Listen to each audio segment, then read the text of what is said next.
उसके कंप्यूटर्स चाहिए इन्हें। अभिषार शर्मा से कोई लेना देनी है, चाइनीज से पैसे आए नहीं आए मुझसे मतलब ही नहीं है। जैसे लेकिन अमित शाह जी का प्रेशर है आपको फंसाने का, वो आपको मरवा देंगे जैसे जज लोया को मरवा। पुलिस के ऑफिसर्स कह रहे थे हमें पता है आप बेगुनाह हो, आपके पास तो कुछ हो ही नहीं सकता। आप स्पेशल सेल दिल्ली पुलिस का ट्रैक रिकॉर्ड है, वो झूठ करते हैं, सच्चाई उनके पास होती नहीं है। सब अभिषार शर्मा को कोई ऐसी चीज हाथ लग गई हो जिससे अमित शाह जी मोदी जी फंस रहे हो। अमित शाह जी और मोदी जी के लिए राम जेठमलानी जी ने कहा है कि ये चीटर हैं, ये संविधान का उल्लंघन हो रहा है, कानून का उल्लंघन हो रहा है कि अभिषार शर्मा के लिए सब लोग ये सड़कों पे आए। हमारे साथ सुप्रीम कोर्ट के जाने माने वकील मोहम्मद पराजा जी मौजूद हैं, इनसे बातचीत करेंगे। सर, अभिषार शर्मा समेत 3 पत्रकार को और न्यूज़ क्लिक के गिरफ्तार कर लिए हैं दिल्ली पुलिस के सेल, ये कहते हुए कि हो सकता है साठगांठ इनका हो और इनका फंडिंग चाइना से होता हो। मेरे ऑफिस में खुद उन्होंने रेड की थी, सारी दुनिया को पता है। क्या कह रहे थे वो 15 घंटे की, अगर मैंने उस टाइम सब लोगों से रिक्वेस्ट की थी कि सब लोग मिलके मेरा साथ दें, ये 15 घंटे की जो रिकॉर्डिंग है ये दुनिया के सामने आ जाए, जो खुद स्पेशल सेल की दिल्ली पुलिस के क्रैक कमांडोज ने जो कोर्ट के आदेश की वजह से 15 घंटे की 2 कैमरा से जो वीडियो रिकॉर्डिंग की थी उसको दुनिया के सामने ले आओ तो सबको पता लग जाएगा कि अमित शाह जी किस काम पे लगे हुए हैं। वो सब चीज़ें वो मुझे कह रहे थे कि हमें पता है, और यही बात अभिषार शर्मा के लिए, यही बात सारे जर्नलिस्ट के साथ लागू होती है। उस समय बहुत सारे लोगों ने मेरा साथ दिया, लेकिन इन सब लोगों ने साथ नहीं दिया। आज उसी का नतीजा है जो अभिषार शर्मा दूसरे न्यूज़ चैनल्स के ऊपर अटैक हो रहा है। क्यों? मैंने तब क्या कहा था कि वो सिर्फ 15 घंटे के 2 कैमरास की वीडियो रिकॉर्डिंग पब्लिक कर दो, और हमने कोर्ट में भी दरखास्त लगा रखी है। कोर्ट में देर लगती है, इसका सबसे बड़ा फायदा है। तो उसमें पुलिस के ऑफिसर्स कह रहे थे हमें पता है आप बेगुनाह हो, आपके पास तो कुछ हो ही नहीं सकता, आप तो हमारे देश की नाक हो। ये वो पुलिस ऑफिसर जिनकी फोटोएं दुनिया ने देखी हैं, वो ये कह रहे थे आप हमारे देश की नाक हो, हमारे देश के एक बहुत बड़े सबसे ईमानदार लॉयर्स में से एक हो।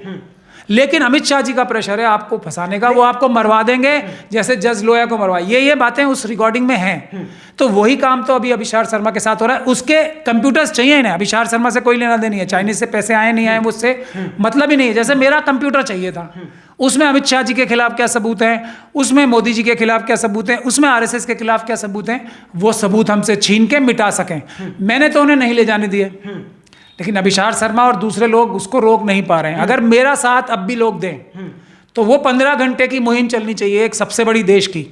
वो 15 घंटे की रिकॉर्डिंग एक बार आ जाए तो जो भी ये गंदे घिनौने काम अमित शाह जी और आरएसएस के दूसरे लोग करते हैं, ये सभी लोगों के साथ, चाहे वो जर्नलिस्ट हों, ईमानदार जर्नलिस्ट हों, अभिषार शर्मा हों, ये जितने भी जर्नलिस्ट हैं ईमानदार, उनके साथ हो रहा है, या जो लॉयर्स के साथ हो रहा है, या जो दूसरे बिजनेसमैन के साथ हो रहा है, पॉलिटिकल पार्टी के लीडर्स के साथ हो रहा है, वो सबकी कलाई खुल जाएगी उन 15 घंटे की 2 वीडियोस। सर, अब कुछ पत्रकार, राजीव सरदेसाई जैसे कुछ पत्रकार ये कह रहे हैं कि मतलब ये उनको सजा मिल रहा है कि बीजेपी के खिलाफ बात करना या फिर सरकार के खिलाफ बात करना उनको सजा मिला जा रहा है कि एक अभिषार शर्मा अरेस्ट हुए ना, मैं तो कह रहा हूँ कि जो स्पेशल सेल दिल्ली पुलिस का ट्रैक रिकॉर्ड है, वो झूठ करते हैं, सच्चाई उनके पास होती नहीं है, सब झूठ होता है उनका।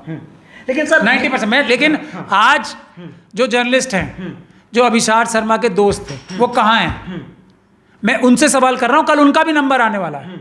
ये जितने हमारे जो जर्नलिस्ट अपने आप को कह रहे हैं ना, जर्नलिस्ट तब होता है जब बहादुरी से अपने दोस्त जर्नलिस्टों का साथ दे। आज जरूरत इस बात की है कि अभिषार शर्मा के लिए सब लोग ये सड़कों पे आए। मैं चलने को तैयार हूं इन सबके सामने, आगे। क्या बदले की भावना है क्या सर? ये लग रहा है कि ये क्रिमिनल्स की सरकार है। इसमें जो टॉप लीडरशिप है वो उसके खुद के लॉयर ने कहा है ये दोनों चीटर्स हैं। अमित शाह जी और मोदी जी के लिए राम जेठमलानी जी ने कहा है कि ये चीटर हैं, और दुनिया से माफी मांगी है कि मेरी आखिरी स्टेटमेंट है, एक तरह से मेरा कन्फेशन है कि मैंने चीटिंग करने में इन दोनों की मदद की थी। राम जेठमलानी साहब कह रहे हैं, ये मैं नहीं कह रहा हूं, तो और वो पब्लिक डोमेन में मौजूद है जी। तो चीटर्स जब इनके खुद के लॉयर्स इन्हें कह रहे हैं, और आज तक उस स्टेटमेंट की इन्होंने कोई तरदीद नहीं की, यानी ये नहीं कहा कि गलत स्टेटमेंट है, तो मैं सवाल कर रहा हूं आज सारे जर्नलिस्ट से जो अपने आप को जर्नलिस्ट कहते हैं, जिन जर्नलिस्ट ने गोदी मीडिया का नाम दिया जी, वो आज अपने घरों में बैठ के सिर्फ वीडियो बनाएंगे? वो आज अपने घरों में बैठ के सिर्फ ये कहेंगे कि ये गलत काम कर रही है सरकार, या सड़कों पे रोड पे निकलना चाहिए? एकदम 100% रोड पे से निकलना चाहिए, पीसफुल प्रोटेस्ट के जरिए से सामने आना चाहिए। मिशन सेव कॉन्स्टिट्यूशन, जिसका मैं राष्ट्रीय कन्वीनर हूँ, नेशनल कन्वीनर हूँ, हम इनिशिएट करते हैं, आए मेरे पास रजिस्टर कराएं।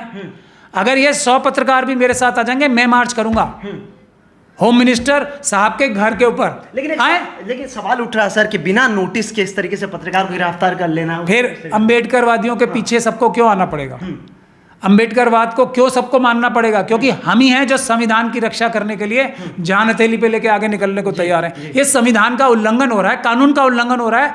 ये इसी बात की तो हमें तकलीफ है, वरना हम क्यों इतनी ज्यादा कड़ाई से इस सरकार का विरोध करेंगे? ये संविधान खत्म करना चाहते हैं। लेकिन आप कहते हैं ना कि चाइना कहीं ना कहीं हमारे देश को नुकसान पहुंचाता है, तो चाइना को फंडिंग को लेकर अगर ये गिरफ्तारी हो रही है या हिरासत में लिया जा रहा है, तो उनको क्यों आप सपोर्ट कर रहे हैं? देखिए, पहले तो मैं स्पेशल सेल की सारी बातों को झूठी मानता हूं, क्योंकि मेरे पास लंबा एक्सपीरियंस है इनके साथ केसेस डील करने का, और मैंने कितने ही केसेस में ये साबित किया है कि ये बिल्कुल टोटल फर्जीवाड़ा करते हैं।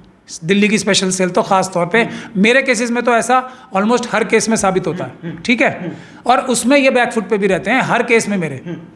तो मुझे पता है ना कि कितना बड़ा फर्जीवाड़ा कर सकते हैं। तो मैं ये चाइना की जो एलिगेशन है ना, इस पे मुझे विश्वास तो नहीं है, मैं कह रहा हूँ, लेकिन चलिए फर्ज करते हैं कि ये बात सच भी है।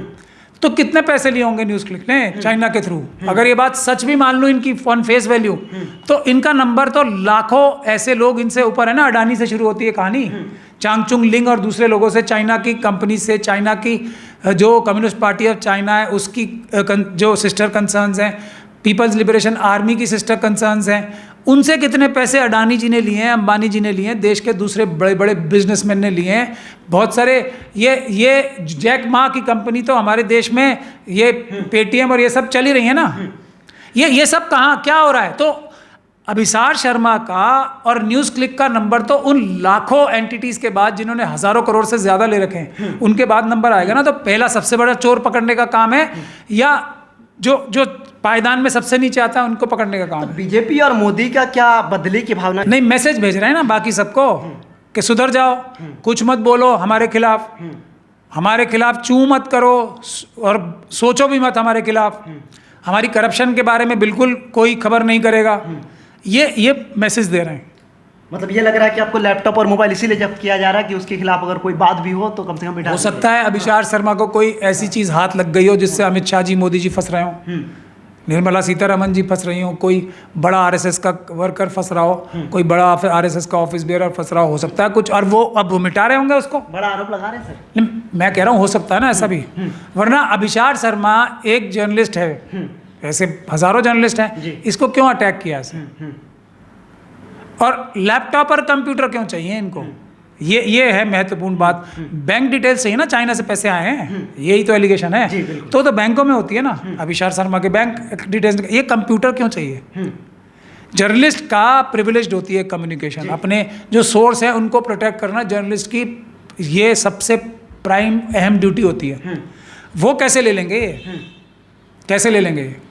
अब हो सकता है अभिसार शर्मा कुछ ऐसे सबूत ला रहा हो कि उसमें जो अभी जो पाकिस्तान है वो आतंकवाद की घटनाएं जो रोज़ कर रहा है। अभी हमारे 3 सीनियर, एक सीनियर पुलिस ऑफिसर और 2 सीनियर आर्मी ऑफिसर्स, कर्नल और मेजर रैंक के मारे गए हैं, एक जवान भी मारा गया है। उसमें अमित शाह जी की कमी उजागर कर रहा हो कोई?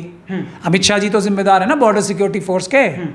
जो म्यांमार से इनके खुद के जो चीफ मिनिस्टर हैं मणिपुर के, वो आरोप लगा रहे हैं कि म्यांमार से हमारे यहाँ घुसपैठ हो रही है और बांग्लादेश से घुसपैठ हो रही है। बांग्लादेश में जबकि पूरी वो है वायरिंग खुद सुप्रीम कोर्ट ने कराई थी, ठीक है, उसके बाद भी घुसपैठ हो रही है।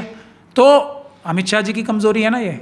तो हो सकता है अमित शाह जी की कोई ऐसी बड़ी कमज़ोरी अभिसार शर्मा ने अपने कंप्यूटर में कैद कर ली हो, तो वो अब चुरा के इरेज करनी है।